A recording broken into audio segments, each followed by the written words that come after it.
Saudara yang terkasih dalam nama Tuhan, masih bertemu dengan saya Pendeta Muda Johan Ginting. Hari ini kita mau sharing tentang firman Tuhan yang judulnya adalah hati yang mengampuni.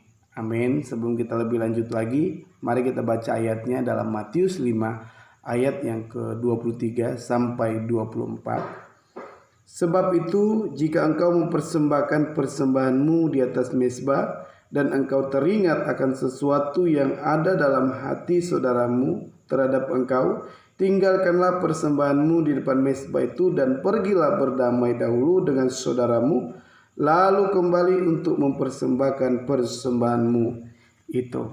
Amin. Saudara yang terkasih dalam nama Tuhan, satu hal yang kita pelajari hari ini adalah akar pahit tidak akan membawa kita masuk ke dalam kerajaan surga. Dendam juga tidak akan membawa kita masuk ke dalam kerajaan surga. Tetapi hati yang damai, hati yang senang mengampuni adalah hati yang akan membawa kita masuk ke dalam kerajaan surga. Sama seperti ayat ini saudara, bahwa ketika engkau senang beribadah, engkau senang memberikan persembahan kepada Tuhan, engkau senang melayani Tuhan, tetapi kalau di hatimu masih ada rasa dendam atau akar pahit, itu semuanya akan sia-sia. Tetapi kalau engkau memiliki hati yang damai, ketika engkau memiliki musuh ataupun lawan dan engkau pulang berdamai kepada mereka dan engkau kembali lagi, maka semuanya itu akan kembali baik di hadapan Tuhan. Baik kepada orang yang baik kepada kita itu gampang. Tetapi baik kepada orang yang sudah jahat kepada kita itu yang sulit, tetapi harus kita lakukan. Karena firman Tuhan berkata bahwa mengampuni orang yang bersalah kepada kita. Dan Tuhan juga mengajarkan kita bahwa membalas kejahatan bukan dengan kejahatan, tetapi membalas kejahatan dengan kebaikan. Amin. Jadi kalau ada orang yang bersalah kepada kita, orang yang tidak suka, tidak senang dan mengecewakan kita, satu hal yang Tuhan katakan bahwa kita mengampuni mereka. Itu cukup. Ketika kita mengampuni mereka, maka kita datang kepada Tuhan, itu semuanya baik di hadapan Tuhan. Saya punya kesaksian, saudara yang terkasih dalam nama Tuhan. Saya ingin bersaksi. Waktu saya sekolah misi, di dalam asrama itu kami ada beberapa murid. Jadi waktu itu saya dipercayakan untuk sharing firman Tuhan kepada teman-teman. Jadi firman Tuhan saya itu adalah tentang mengampuni. Namun di tengah-tengah firman Tuhan, di tengah-tengah khotbah saya, itu tiba-tiba saya nggak tahu, teman saya dari Papua itu langsung berdiri.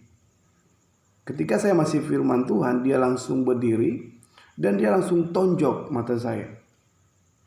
Saya terkejut saudara. Saya nggak tahu salah apa, tapi dia langsung tonjok mata saya. Dan tonjokannya itu sakit sekali. Waktu dia pukul mata saya terjatuh. Dan saya ingin membalas. Saya udah geram gitu. Udah geram ingin membalas pukulan dari teman saya itu. Tetapi teman saya satu ini langsung peluk saya. Langsung bisikin, bilang begini.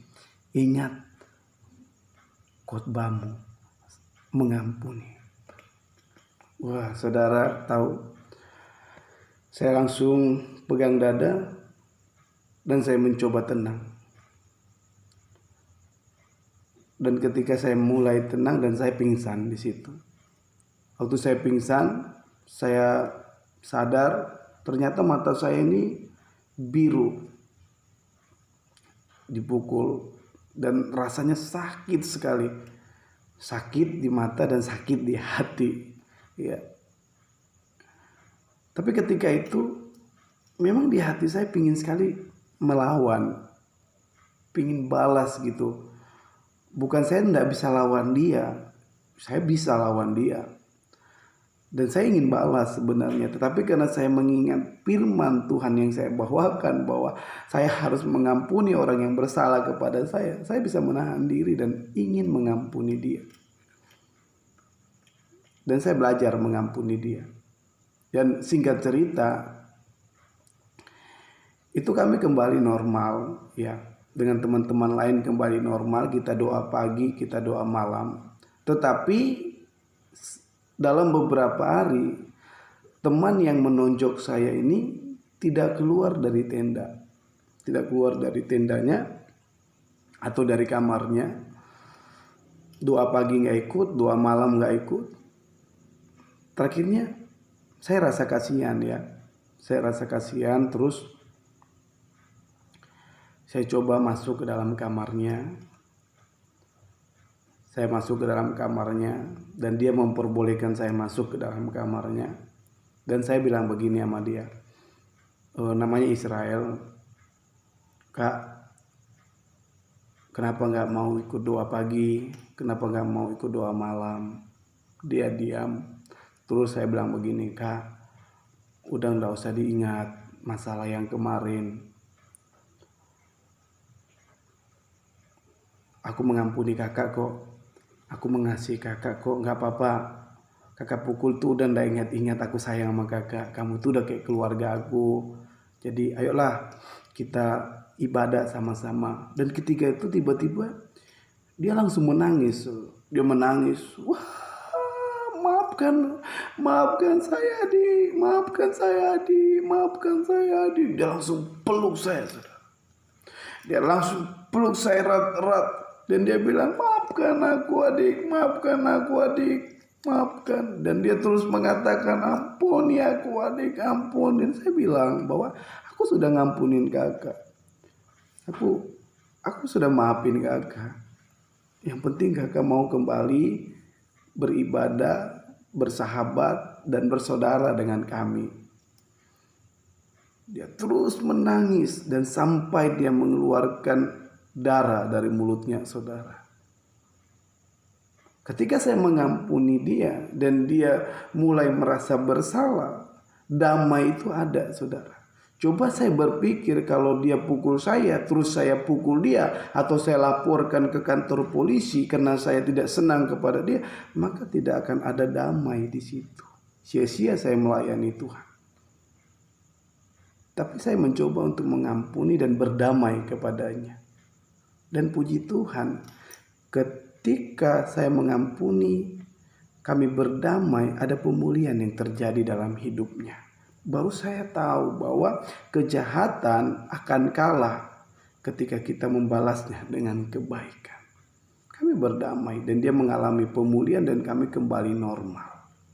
Dan dia selalu berterima kasih kepada saya bahwa karena pengampunan yang saya beri kepadanya membuat dia pulih, semakin dekat kepada Tuhan. Sulit saya untuk mengampuni, tetapi ketika saya mulai belajar dan saya mulai mengasihinya, dan ada pemulihan yang luar biasa Tuhan berikan. Saudara yang terkasih dalam nama Tuhan, mungkin kamu akan pahit kepada ayahmu, mungkin kamu akan pahit kepada ibumu, mungkin engkau kecewa, engkau dendam kepada teman-temanmu, saudaramu, kepada keluargamu. Saat ini firman Tuhan mengatakan bahwa kau harus berdamai, kau harus mengampuni mereka, kau harus mengasihi mereka, dan buat hatimu menjadi hati yang damai. Maka ibadahmu akan diterima oleh Tuhan. Saudara yang terkasih dalam nama Tuhan, sulit tapi harus kita lakukan. Ampuni bila kami tak mampu mengampuni yang bersalah kepada kami. Yang Tuhan inginkan adalah kita mengampuni orang yang bersalah kepada kita. Siapapun itu, marilah memiliki hati yang damai, supaya persembahan dan ibadahmu tidak sia-sia, supaya pelayananmu tidak sia-sia. Salam, Tuhan Yesus memberkati.